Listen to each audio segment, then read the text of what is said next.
not gonna see.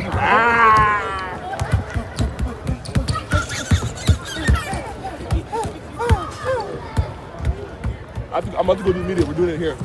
Can I ask Lou Dart a question? Hold on 1 second. I'm trying to give him the results. I've got an important question for Lou Dart. No, Chuckster, please. Go ahead. Shay, 100 voters. You got 71 first place votes.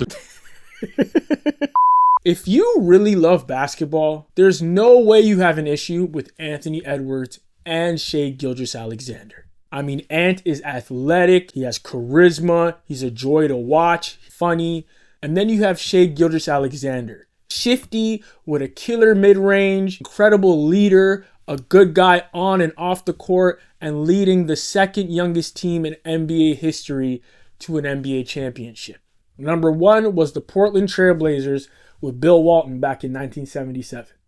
That is rare air. If you talk to the casual fan, the guys who watch highlights and then only tune into their favorite team, the people who only follow whoever the media is telling them to follow, they love Anthony Edwards, but they hate Shai Gilgeous-Alexander. But the question is why? Sports is kind of like a study on human psychology. On the season, Anthony Edwards is shooting 27.6 points per game, 5.7 rebounds per game, 4.5 assists per game, and a 44.7 field goal percentage. And if we look at Shai Gilgeous-Alexander, he's shooting 32.7 points per game, 5 rebounds per game, 6.4 assists per game, and 51.9% field goal percentage. And let's not talk about steals or blocks because Shai wins that part too. I got so pissed off with Ant when I watched his video. I'm not a big film guy. That's the thing. Like, and my coaches be getting mad at me because, like, I'm not a big film guy, but I don't really give a f. I'm not gonna lie. I be watching a lot of Luka tape. Like, what do you mean you don't watch film and you only watch Luka Doncic? Luka Doncic doesn't play defense. Luka Doncic only shoots threes for the most part. That's not a complete game. And yes, as good as Luka is, you can be better than him. You're 23 years old. You're way more athletic than Luka is. Develop that mid-range and watch film so you have an IQ with the likes of LeBron James and a Jokic. You do those things, Ant, and bro, you could be the best there is. Now, of course, Anthony Edwards is a better three-point shooter than SGA. I mean, his ascension in three-point percentage has been incredible to watch, especially with how many threes he takes. But by almost every metric, SGA is the better player. So why are they still having such trouble crowning him the face of the league? I was looking on ESPN the other day, and guess who they were talking about? Anthony Edwards. The title of the segment was basically, did we crown the face of the league too early? Are we pushing that on Anthony Edwards? The entire segment was about Anthony Edwards. Even though SGA just went up 3-1 in the series and was on his way to an NBA championship. Even though SGA just dropped 40-10 on the Timberwolves. Do you see the issue here? If Anthony Edwards had just dropped 40-10 on the Oklahoma City Thunder, we would not be talking about SGA at all. Gilbert Arenas had a great take on why this is happening. If Russ was in LA or New York and averaged a triple-double for 3 straight seasons, he's God. But because he was in a small market, he's padding his stat. That's what you do to a small market player. If Russ played in LA, he'd be God. But because he played in Oklahoma City, he's a stat patter. Does that seem fair to you? It probably doesn't. But this is the way people work. They just follow whatever the big market is. They follow whatever the media is pushing. They just follow in general. Most people are followers. That's how social media is. So when there's a ton of noise, sometimes it's for the same reason, even if the masses are completely wrong. Just like they've been all season when talking about this Oklahoma City Thunder team.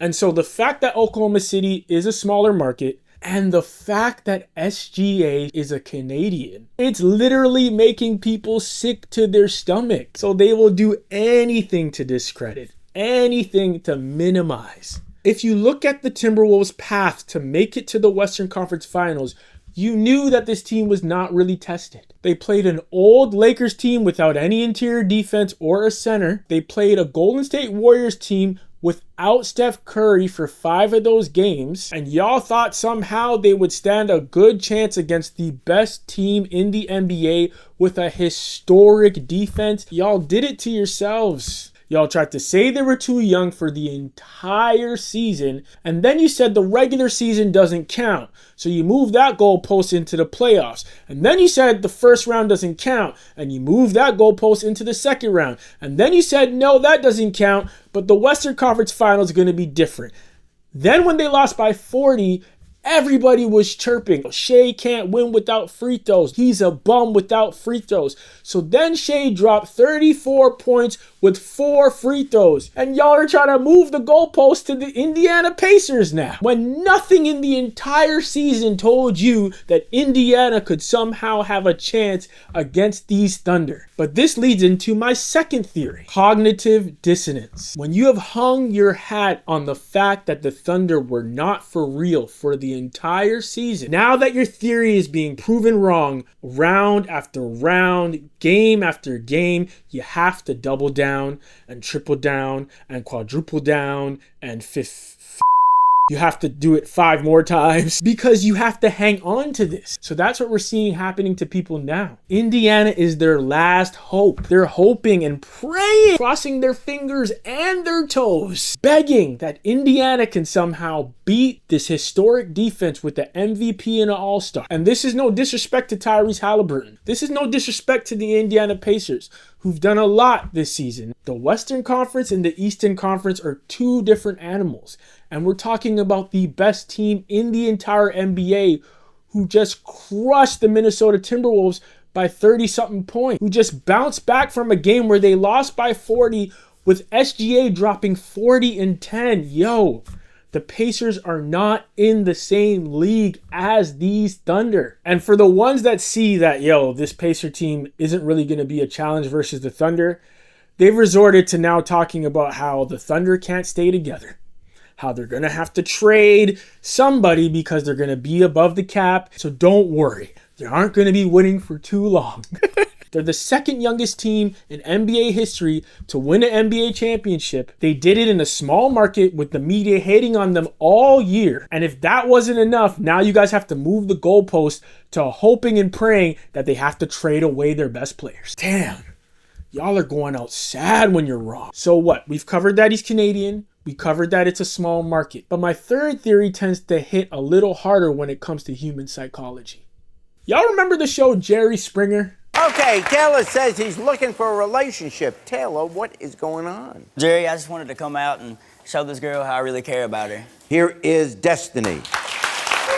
Oh, Jerry, I gotta read you something I wrote for her. Okay, go ahead. I wrote her a poem.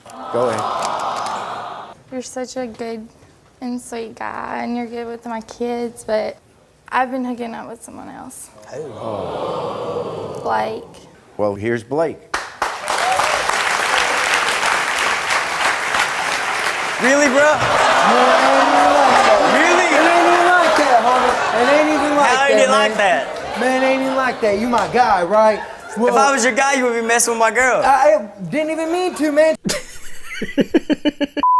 The casual fan tends to lean towards the louder, rah, rah, rah type of guy. Just like a lot of young women seem to lean to the bad boy until they get in their 30s.